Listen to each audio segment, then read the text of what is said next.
Hi, JBot here. I am back with another video review, not a Transformers review this time. It is a WWF replica bout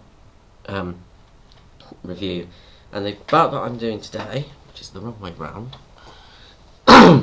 it's quite an iconic bout. If you were into wrestling, if you were my age and you're into wrestling, sort of, you would know what this bout is. It first replaced the older WWF bout in 1988 and was not replaced until 1998. And it is this, the WWF, I'm going to get in-camera shot most of it, Winged Eagle World Heavyweight Championship belt. And this was the one that was used basically when the WWF was getting big, sort of internationally, I suppose is the best way of saying it. It was first used in, as I said, in 1998. And if I just pull up my info, it was used on the 5th of February 1988 on Saturday night's main event. Hulk Hogan came out with this bout to the ring when he defended it and lost it to Andre the Giant, who ultimately was stripped of the bout the same night because he tried to sell it to the $1 Million Man. Interesting thing here, which is basically a real faux pas by the WWF, is, as of course, if you know anything about wrestling, with these sort of shows like Saturday Night Main Event, they record their interviews in advance. And in this case, Hulk Hogan had an interview before his match. It was meant to be before his match. You're meant to think it was before his match. However, when he did, he had the older championship belt. This one's predecessor. Stick it there. Ow. And then of course he came out to the ring with this one, which kind of gave the game away. I mean, that was one massive faux pas for them. I don't know how that happened, because it wasn't. I don't think it was a live broadcast Saturday night's main event. I could be wrong, but it was a faux pas on their part. Anyway, it remained vacant until WrestleMania 4, where Randy Savage won the bout. He then kept it for a year until 1989, where he defended it and lost it to Hulk Hogan at WrestleMania 5. And it was the big feud for 1989, because they had been tag team partners as the Mega Powers, and in fact Hulk Hogan basically helped him win the bout in the end, sort of, because Hulk Hogan didn't get very far in the tournament. He got disqualified, a double disqualification, because back in that time Hulk Hogan would not lose clean, basically, which didn't help people. It didn't help a lot of people, I don't think. But anyway, Hulk Hogan won the bout at WrestleMania 5. He kept the bout until WrestleMania 6 in 1990 in the iconic match where he lost it to the Ultimate Warrior clean. However, at the end of the match, he kind of stole the glory, because he came back into the ring and he gave the belt to Ultimate Warrior, raised his hand, all of that, and kind of stole Ultimate Warrior's glory a bit. Hence why, outside of his character, he's a bit of a dick. But then so is Ultimate Warrior, so to speak. Ultimate Warrior then lost it thanks to interference by Randy Savage at the 1991 Royal Rumble.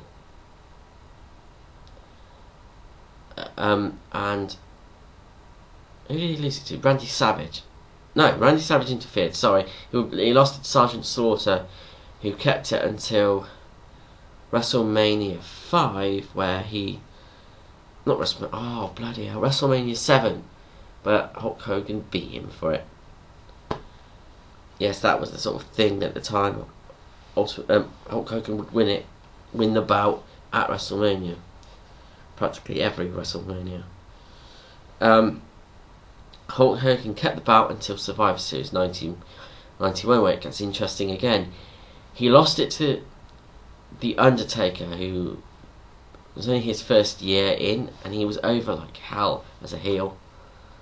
And he lost it thanks to interference yet again. Hulk Hogan wouldn't lose clean, thanks to interference from Ric Flair. Hence there was a rematch at a pay-per-view a week later. It was a one-off pay-per-view called Tuesday Night in Texas. It was never aired in the UK. The only way you would have got it is through the tape traders, or it was actually released on one of the Hulk Hogan's best of DVDs, best of videos actually, through Silvervision. But because of interference in that match where Hulk Hogan won it back, which didn't really help Undertaker a lot, it was vacated again until Royal Rumble 1992, where the Royal Rumble match was actually, rather than being for a title shot at WrestleMania, was for the belt, and Ric Flair won it, and he actually started number 3, I think. He then lost it at WrestleMania 8 to Randy Savage in a hell of a match. That was a really good match. He then won it again from Randy Savage thanks to interference from Razor Ramon in 1992 at a primetime WWE primetime TV show on their TV show. I can't remember if it showed in UK. It did, but I can't remember if it's Sky Sports or Sky One. Anyway, and that was 1st of September. He then lost it just before he left the WWF to Bret Hart on the 12th of October in Saskatoon.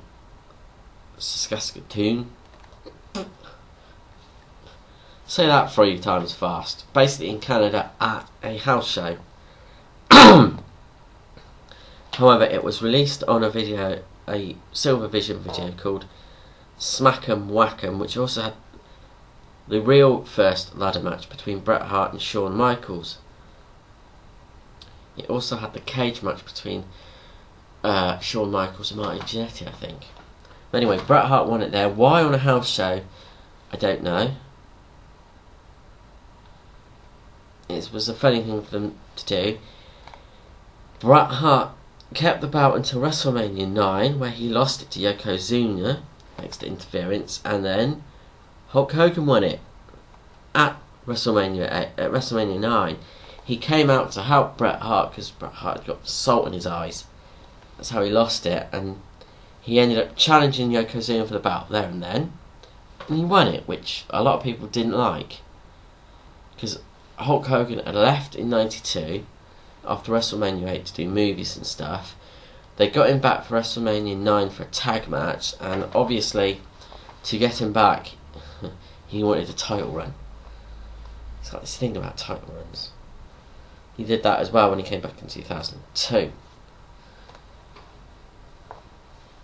He still didn't lose it clean then. Anyways, he then lost it to Yokozuna at at the first King of the Ring pay-per-view. Now, before that, the King of the Ring was, I think it was a televised tournament. I can't remember. No, it wasn't televised, but it had been won by Randy Savage, Harley Race, who else? Jim Duggan.